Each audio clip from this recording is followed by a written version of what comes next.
Hey, how's it going? So, Gouging Fire has been doing pretty decent recently online. I've been noticing a few people doing well with it kind of consistently, so I figured I'd try it out. And I will go over the deck list after this first game. So here we win the coin flip. I was messing around with going first or second, and after a few games I decided that going second's probably the way to go, because you really want to like get an aggressive start, ideally get an attack off turn one, and that will just help you a lot in your matchups. So we're up against a Cleffa here. Now I'm just assuming that it's Charizard or like maybe a Spathra, but my first thought is Charizard. It's really popular online, so I don't know. It's really popular everywhere. It's popular in real life too. So I got a couple things I can do. I can fleet-footed, and starting the Entei is kind of nice. I can just attach to it and get an attachment down to just get ready to attack next turn, which is kind of why I like going first with some of these aggressive decks, because like there's a chance that you'll attack on your first turn going second, but if you just go first and get an attachment down, there's really good odds that you are going to be able to get an attack off. So I bench Greninja, which with Cleffa in the active, that might have been a mistake, because you never know when it's going to be control, and benching the Greninja is just like a loss condition. So maybe I shouldn't have done that, but we draw some cards. I get down a Gouging Fire, attach, and pass. It's kind of cool. We got Gouging Fire and the Entei, and they get double Charizard, so that's good to see, I guess. Probably not going to lose because of my Greninja bench. They have double PAF, and that is a pretty good start. They bench Jirachi for some reason. I'm a little curious about that. I'm not sure if they thought that stopped Iron Valiant's ability, or if they... I really don't know. I couldn't tell you why they benched that. They're probably better off getting Manaphy down because of the Delphox, which out of the several games that I played with this, I never attacked with the Delphox, but I'm sure if I was more focused around doing so, I probably could have gotten an attack off with it at some point. And they just Iono me and wrote them. So that makes me wonder if I should have attached the forest. I usually don't like doing that against, like, this is Charizard. They almost always play a Lost Vacuum, so losing your forest can just lose you the game. And now I have a really awkward Ultra Ball decision here. I really want to keep a lot of these cards, but I think Switch Cart is probably what's going to have to go. Or I could get rid of Iron Valiant, but I get rid of the Switch Cart because I had an Iron Valiant prized. And I can just accelerate to both these guys and get double E-Switch. So it's funny, if I had kept the Delphox, I could have, or benched the Delphox, I could have gotten an attack off this turn with it, but then I'd be behind a turn. And luckily I draw another Switch card, so I'm going to start getting down pings on this Pidgey, because I'm figuring once it evolves into a Pidgeot, I can hit it for 260 and knock it out with my Gouging Fire. And I hold on to the future booster capsule in my hand because I can just get back into the active with the jet energy that I have to attach either way. And once again, Lost Vacuum, I don't want them to get rid of my booster capsule, which maybe I should have put down, because then once they use their Lost Vacuum, I can throw my forest in play. Like just bench the Delphox and throw it in play. But I don't, and they Iono me again. This is really not what Charizard like wants to happen. They really want to like see Arvens and stuff to pick cards out of their deck consistently, so this is one of the few times I've seen where Charizard doesn't just immediately get a Candy Pidgeot, which is kind of nice. So I get the Prime Catcher, which is kind of what I was hoping to get, either Boss or Prime Catcher, because I want to knock out this Rotom, just to kind of get ahead in the prize trade. This is a really hard matchup. Gouging Fire can go ahead by quite a bit and still lose this matchup really easily, but I got Mew in place so that I could retreat it with the Prime Catcher. What I'm really thinking is I want to work in more pings with Iron Valiant, so I'm like thinking about sending up Iron Valiant here to ping another 20 on something, but is that really worth having to sacrifice my Gouging Fire, which is my only source of big damage? It possibly was, because I don't know, the more I play this deck, like especially in this matchup, the more I realized getting down pings on Charmanders, more pings on like the Pidgey or something to try and knock that out next turn is super important. Because this deck just being kind of a 2-prize beat stick right now is not the best thing in the world. Like I don't know, it's not really a super big strength.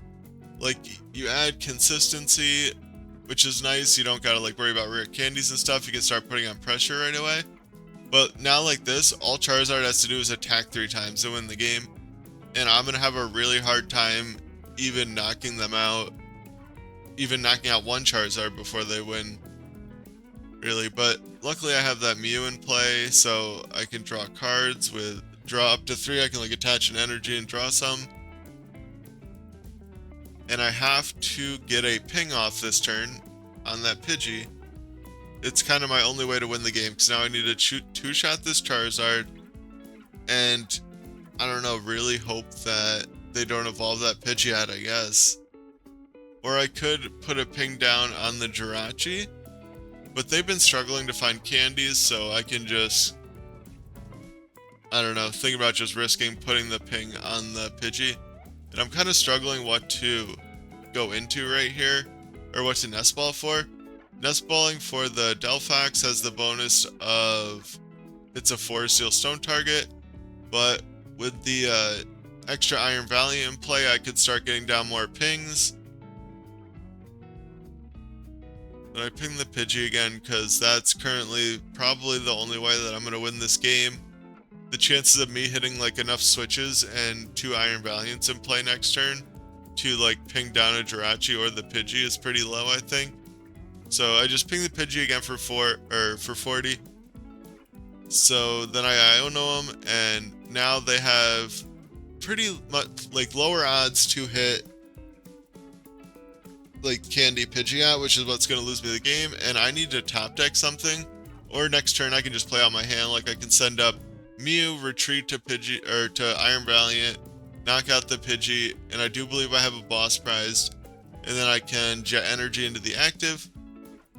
They super odd their Rotom back in play. Probably maybe they haven't used their 4 Steel Stone yet, and that's what they're thinking with that. And they get an Arven, of course. So once I see that Arven, I'm kind of thinking, oh, I lost this game. That's unfortunate, but this is a hard matchup. What can you do? And they don't get a rare candy. And they prioritize getting down the Manaphy, which kind of makes sense because that's another way that I could have won, was boss up the Zard and then E-switch over to the Delphox, but I'm down 2 E-switches. Those are the only ones I play, and I top deck the Forest and get pretty lucky to be able to win this game, because Forest lets me put it on Delphox and I can get boss. This is a really hard matchup. They probably should have won. Like I got a little bit lucky. This is has a really rough time, even with the double. There's 2 TM Devos in this deck. But in that situation, they had evolved from Charmeleons, and they had the Charmeleon with the ability, so I could never devolve it with the TM Devo. So they were always going to be able to just have a Charizard in play. I tried to get a turn where I could boss and hit into that Charizard. That's the one I would have liked to hit into instead of the first Charizard that I hit into, and then I could have devolved it and knocked out that Charmeleon, and then hopefully won the game that way with them like whiffing a turn. But I don't know, it's just kind of an example where even 2 TM Devo doesn't do the most against these Charizard lists. Like if they're prepared, if you just put down a Charmeleon onto the bench, the one with the ability that can't be devolved, your opponent can never devolve and deny you of a Charizard. Because it won't get evolved, they'll put the Charizard back into your hand from the ones they do evolve, and you can just evolve up. So that's kind of unfortunate. So this is kind of the deck list I ended up on. The original one was -1 Gouging Fire plus a Super Rod, but Super Rod's just one of those cards where it's like, in a deck like this, you don't really need it. It's just kind of there to cover up a mistake you made earlier. Or maybe if you just don't have 3 Gouging Fire and can't get a third one, you can play that. But I got the 3rd Gouging Fire and put it in because the whole engine of the deck is Sada's, and with only 2 ancient Pokemon, you've got pretty low odds of just having one in play naturally and being able to Sada. So I want to be able to start with the Gouging Fire in my hand or draw into it naturally, because it is our main attacker, and For Fire Colorless, it does 60 damage, and for Fire Colorless, it does 260. And you can't use that attack again until you leave the active spot. So you can use the first attack after using this one without leaving, but it forces you to play a switching card. That's why the Iron Valiants kind of synergize with this. Ideally, you attack with it, don't get knocked out, switch into an Iron Valiant, ping some damage somewhere, and then retreat and do the big damage attack again, which is why that's in there. We have Delphox, that for 1 fire, it burns and confuses your opponent's active, and for Fire Colorless, it does 120 and then snipes 120 to the bench, and you have to Lost Zone 2 energy. That's just good for taking multi-prize turns against single-prize decks. Probably like trying to have a way to win against Ancient Box, and yeah, it's just good against any deck where you can knock out 2 Pokemon and mess with their board. We have Mew for the draw. With the 2 energy switch, we can also attack with it theoretically. And we have Entei V, which has the ability Fleet-Footed. When it's in the active, we can draw a card. And for Fire Colorless, it does 20 plus 20 damage for all the bench Pokemon, yours and your opponent's. So that's like a nice 2-prize early game attacker. It can hit pretty hard for minimal energy. And then we have Greninja and Squawkabilly for our draw support Pokemon. And there's a lot of switching cards in a future capsule because you need to move Gouging Fire out of the active to keep attacking with it. And 260 is kind of an awkward number.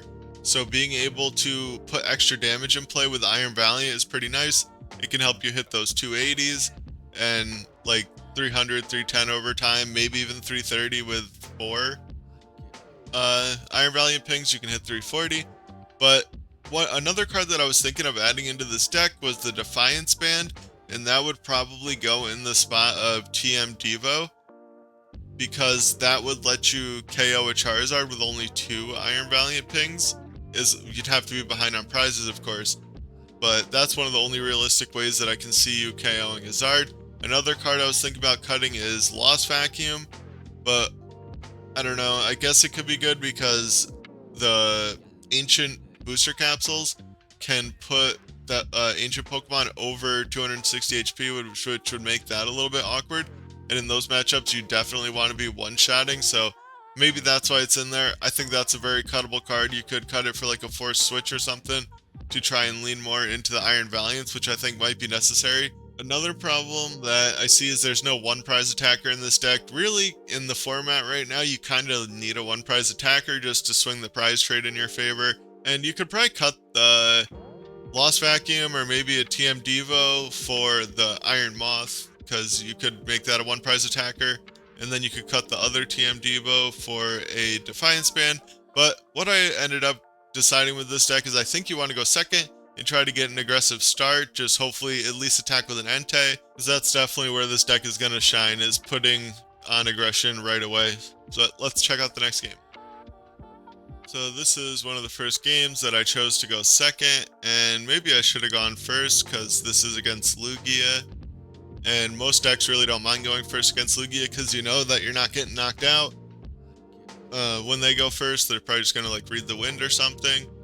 But I start a complete brick of a hand, and they start Mincino. That's one of their better starters because they can just use Call for Family if they need to get down basics. And I just basically have a complete brick, but I guess at least they don't really know what I'm playing, so that's a slight kind of bonus. And they get a Lugia down, which is exactly what they want, and they bench a Snorlax, which is kind of annoying. Both these one-prizers are kind of annoying for this deck. This Lugia does have, so far at least, there's not like the most amount of matchups with Gouging Fire, but from the people that played it, it has a slightly favored Lugia, matchup into Lugia.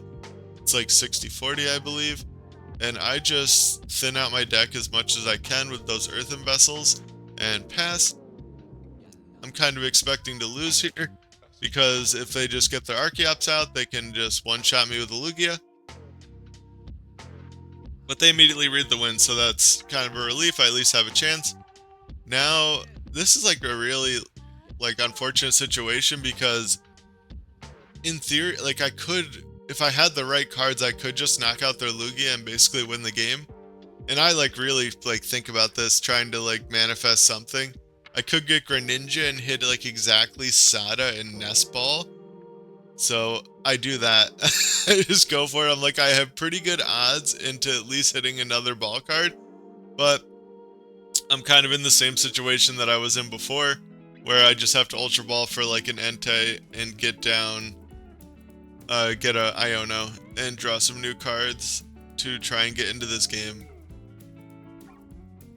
If I just hit like even like Entei or Gouging Fire and Nest Ball, like a V Pokemon, and a way to get another Pokemon, I could have gotten the knockout here and won the game. I don't know. I'm not sure if that was really worth the try. But now I can just put down my Magma Basin and attach the fire, and I'm going to try to Magma Basin to a Gouging Fire on the other end of this Iono. And the reason I don't Magma Basin and then jet into the active is because there's really no point of doing that, because they're just going to knock me out back and I'm going to do 100 damage to them or something like that. So I just dig a little bit into my deck with my Trekking Shoes and get down another Gouging Fire. Or get down a Gouging Fire, so at least I have that next turn so I can Sada. TM Devo is kind of useless in this matchup.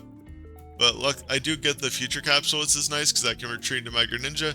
I definitely don't want to lose a 2-prizer right here for no reason. And I want to keep that Iron Valiant because I need to ping them for 20 to knock them out. Like, hopefully, I don't know, I think ideally I would ping them first and then knock them out, but I could also hit them for 260, ping them the next turn to get around gift energy.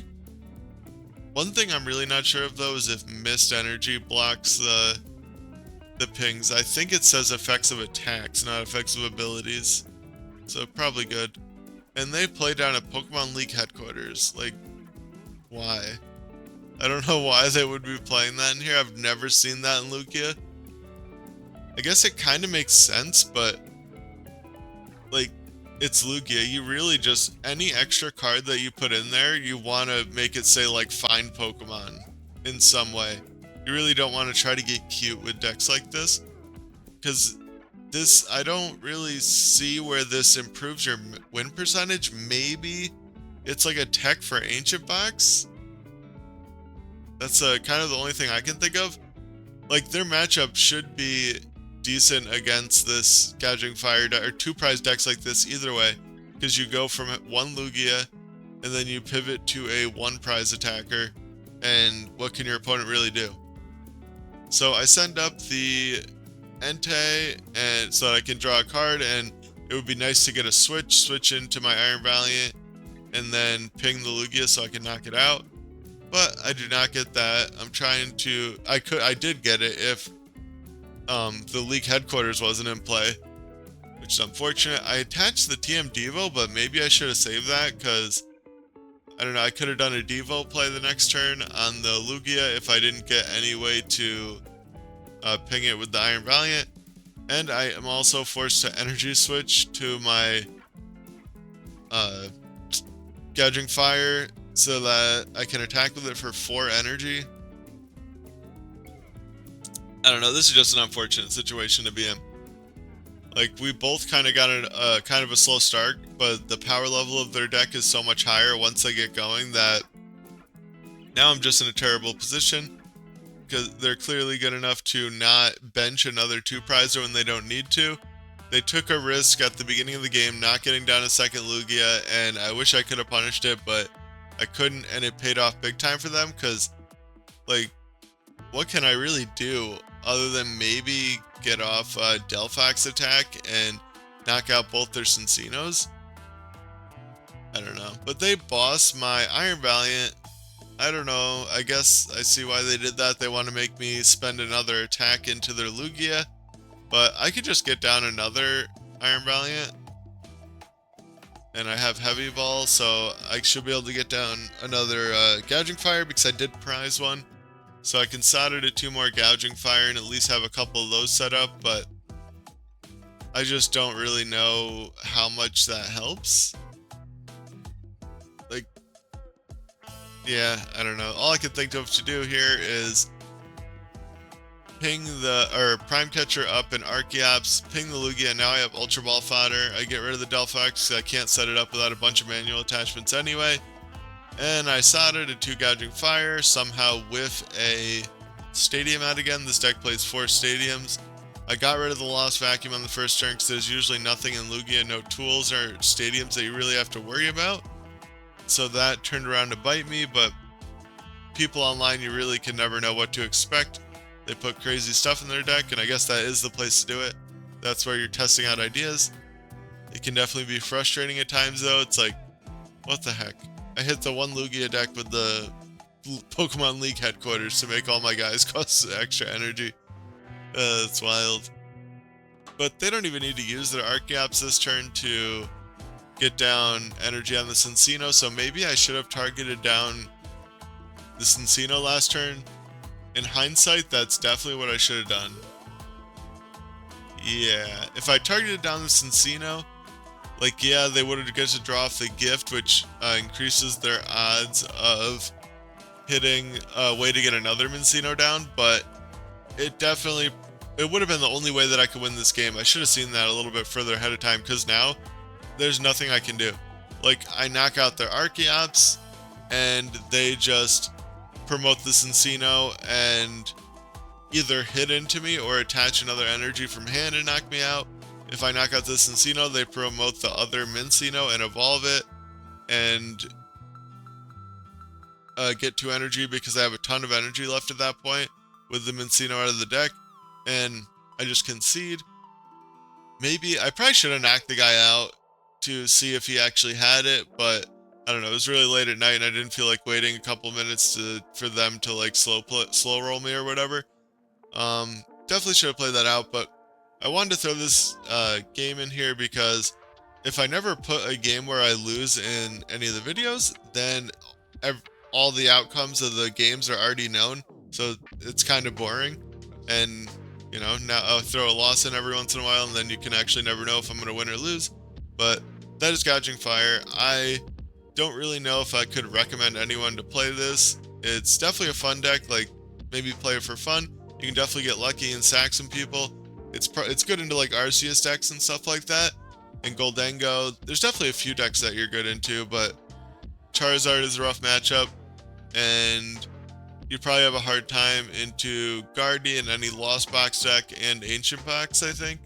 Yeah, Ancient Box probably isn't good either. There's probably a lot of bad matchups for this deck, but there's some good ones, so you can just high roll the matchup roulette and win some games. But that was Gouging Fire. Take care.